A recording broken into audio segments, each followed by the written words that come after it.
Live from Utah's news leader, Fox 13's QuickCast starts right now. Little Cottonwood Canyon remains closed tonight because of avalanche risk and mitigation.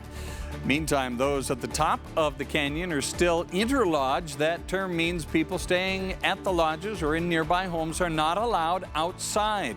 The interlodge rule has been in effect for the last 48 hours. Many have been in this situation before, but rarely has it been this long since they were permitted by law to exit their respective buildings.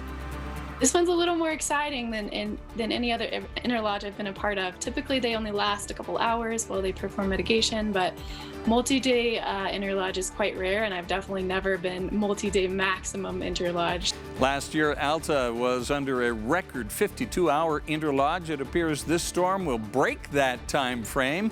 If someone were to break interlodge by leaving their building, it is enforceable by the town of Alta and could result in criminal charges. Allison. Yeah, and our next storm arrives late tomorrow night, but for the rest of this evening, finally seeing some drier roads. Now it's still very slick, so travel with caution tomorrow here in Salt Lake City. Even though we'll have partly cloudy sky, it's going to be chilly tonight, so we will have some icy spots, especially for overpasses and bridges. St. George close to 60 this weekend, back into the 70s or close to it starting on Monday. And for the Wasatch Front, mid-30s tomorrow, 40s on Friday. Our next storm arrives about midnight Thursday night into Friday. Chances for snow through Saturday, and then next week close to 50 by next Tuesday. More chances for rain and snow next Wednesday. Bob. All right, Allison, thank you. Utah Highway Patrol troopers responded to more than 200 crashes statewide today. One of the worst was this one that killed a woman driving on I-15 this afternoon. Troopers say she was driving a white Mercedes when she lost control in the northbound lanes near the I-80 West interchange. She was thrown from the car and off the freeway. She was not wearing a seatbelt. A male and two children in the car were wearing belts and only had minor injuries. Local auto body shops have been busy because of wrecks statewide. At Crazy Color in Layton, the phone was ringing off the hook all day and damaged cars were lining up early this morning. The shop was so busy it was hard to find any free space on the floor.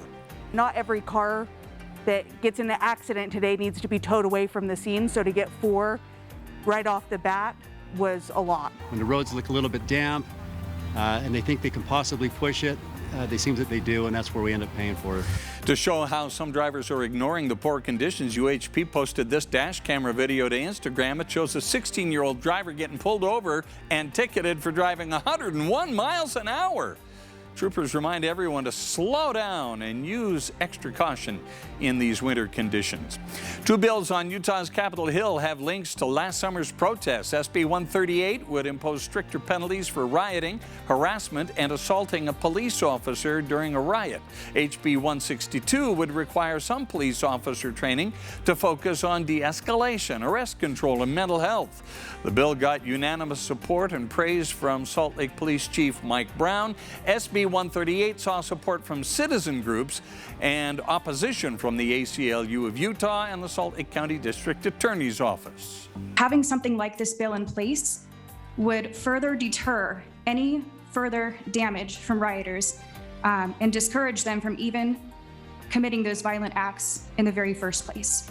Providing immunity for people who kill or seriously injure others while leaving a riot. I mean, this is Charlottesville situation. That's very, very problematic. In the end, the bill passed out of committee, but not without amendments. Both bills now go to the Senate.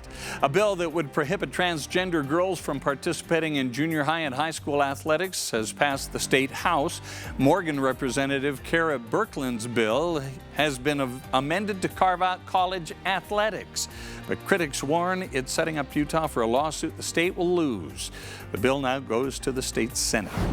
An Idaho judge has denied Lori Vallow Daybell access to a cell phone behind bars. Her attorney says some of his in-person meetings with her last year were accidentally recorded, violating attorney-client privilege.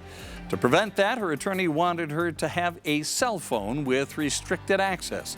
The judge denied that request, saying the two could meet in private in an attorney-client room unless that room is not available. That is the Fox 13 QuickCast, the day's top stories in just 5 minutes. Now, don't go anywhere. Modern Family starts now.